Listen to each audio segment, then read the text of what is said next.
suppose we should probably turn the microphone on so they can hear us. And I'm plugged into the board this time. All right. Yeah, that's fine. We'll share this one. There. You sure you're going to be able to hear me? Yeah, see? That'll work. All right. So, here we are.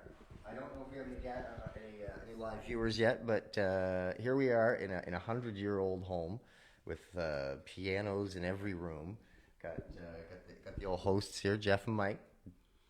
Hi, everybody. Hello, everybody. Anybody viewing yet there, Jeff? Not that I can see, but we're going to continue on because it's going to be replayed on Facebook later. Anyway, so there's some. I see someone now. Oh, yeah, there we go. That's me, I think. We got one viewer and she's in the room. Fucking A. All right, so let's introduce our guests to our live viewers here. Yes, we have two lovely ladies here with us tonight. We have Lynn Decoste. Right there, and look at her nice little puppy there on. And Sophie. Sophie comes everywhere with me. And then we got Rob and Alcorn-Martin over here. All right. So I don't have a dog with me. I have one. That's all right. So we're gonna kind of chill out here for a few minutes and see if we can get some live viewers. In the meantime, Mike, why don't you throw a question at the ladies here? Maybe they can fill some time while we wait for people. Well, my question is. What do you put me on the spot? So you guys are not just in Hot Mess, but that's one band that we were talking about. You guys are also in Neon Soul Machine. We are, and Robin is the front woman of that. Kind of forgot about that band. It's been so long. Yes. I think our last gig was, New Year's? Yeah, I think so. Wow. That I can recall. I think you guys had one booked and then it had to get canceled, didn't it? That's right, yeah. whole There were a bunch of few. them. Yeah, there was a lot. We were supposed to play the North Nova prom again for the second year.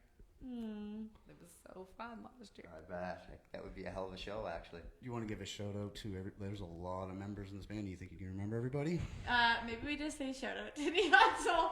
I mean, I remember everybody, but I feel like on the spot, I'm awkward. Brett McDougall, the leader, obviously, worth mentioning. He writes all the music for us and picks the tunes, and it was his baby. He started it. And he started with myself and Declan Martin, my husband, in a meeting. That handsome SOB. Oh my, don't even. Treat me, Robin. And then our bass player is Marie McIver, who is a monster on anything with strings and drums.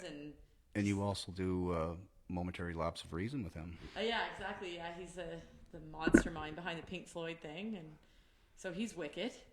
And our drummer, Jay, is also a monster. He plays with the Collective, and he's just the sweetest guy in the world. Even though his drum set's backwards. But anyway. Weirdo. No, no, he's deadly. And then our horn section, we have Liz LaPierre, plays trombone. She's a super big babe and super smart and wonderful.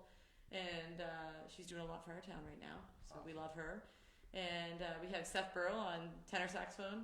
He kills it. Like I said, Brett plays sax and keyboard, so he's like all over the place.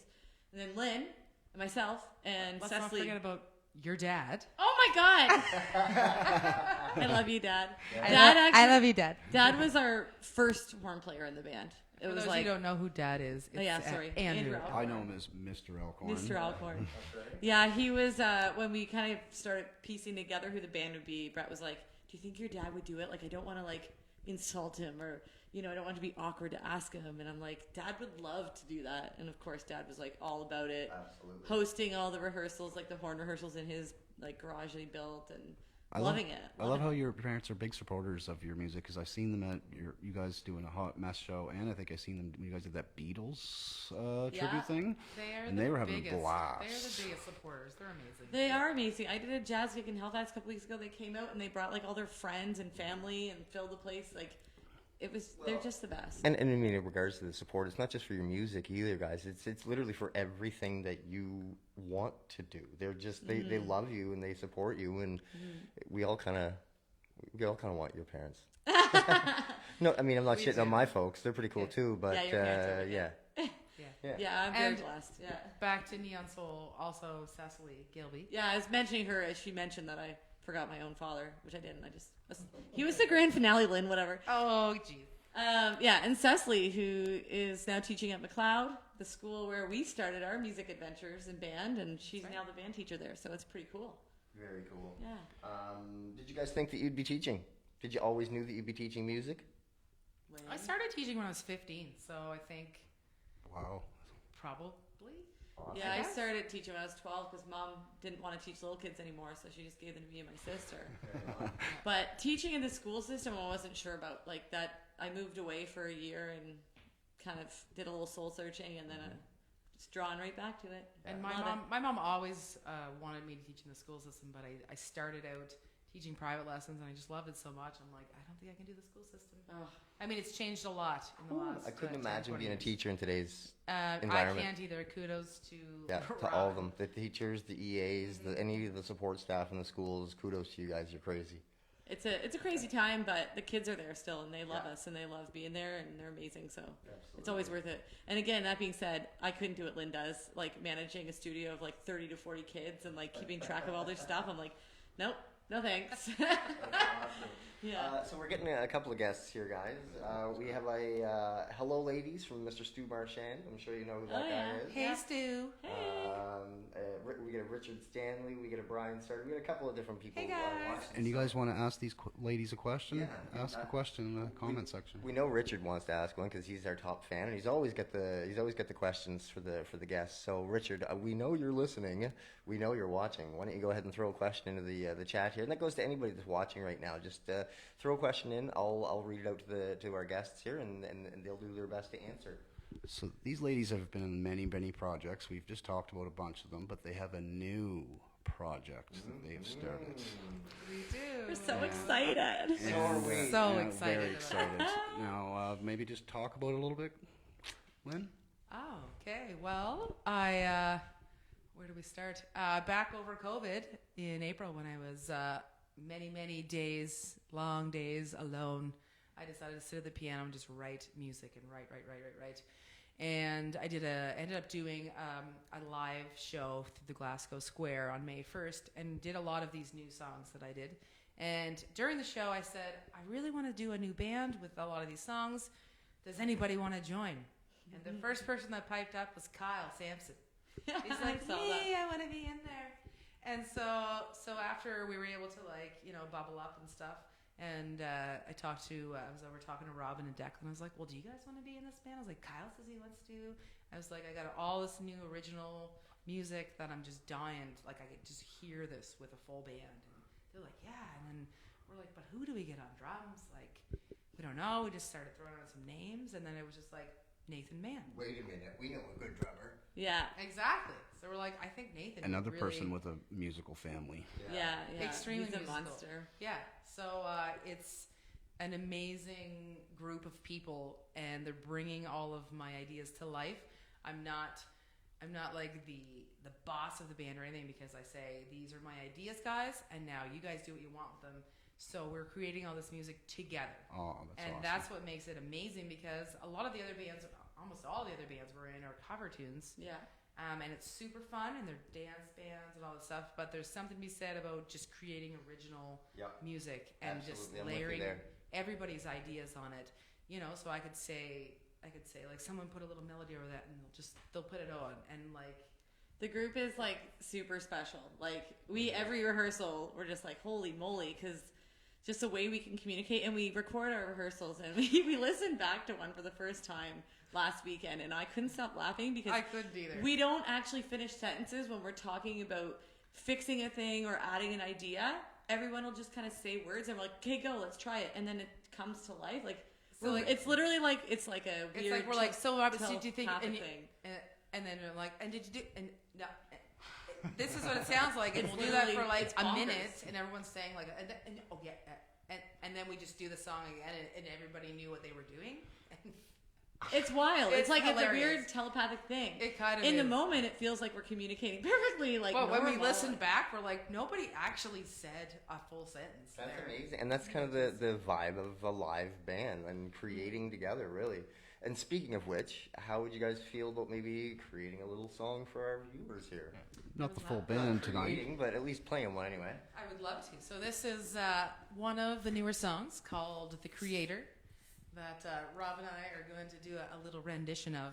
Of course, Taking one of these off. we're missing the three guys because they really add a lot to this. But so here we go, "The Creator."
'Cause you dream and you wake and it all gets through. Dream anyway, it talks to you.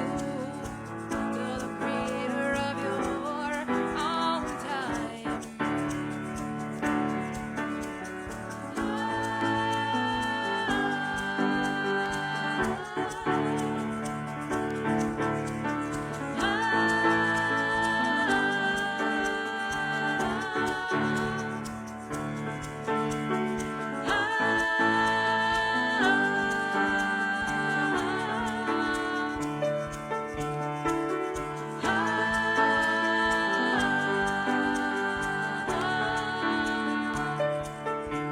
You're the creator of your own time.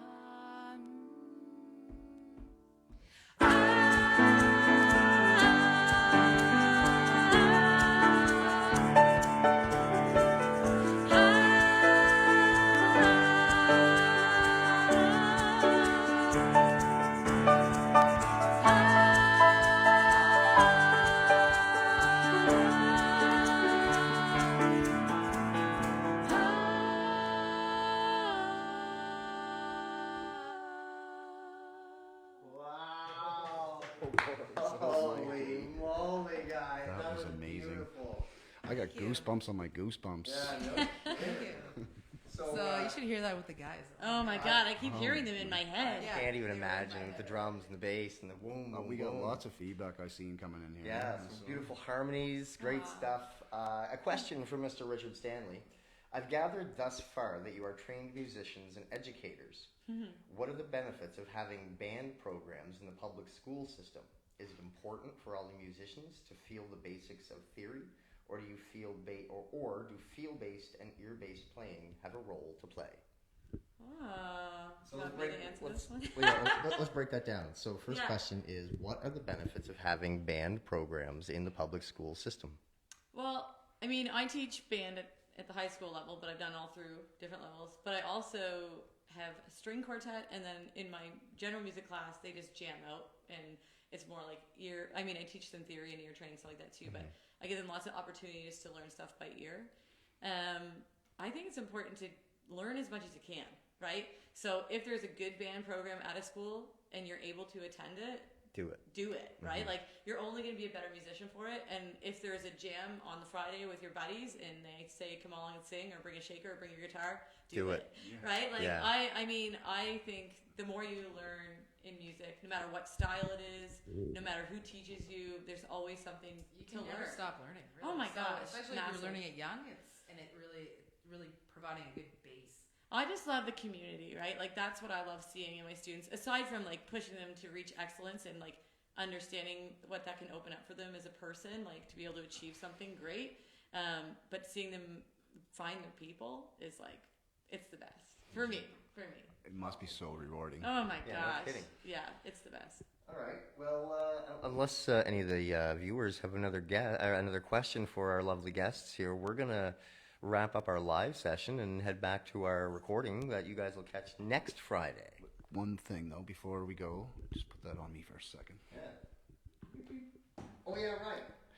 I just have to give a shout out. We were on a Metal Nation radio station. Someone gave us a shout out. His name's Dwayne Wright. He is a DJ host on metalnationradio.com, and he asked if we'd give him a shout out. So I figure I would. He's going to be on Thursday from 7 to 10 p.m. metalnationradio.com, and please check it out. He's one of my buddies, and he plays really good tunes on there. And this episode with Robin and Lynn will be out on October 9th at 4:20. See you then. All right. So that's it for us for now. Here live from the 100-year-old house with jam sessions with Jeff and Mike and our two lovely guests, Robin and Lynn. You guys can wave bye.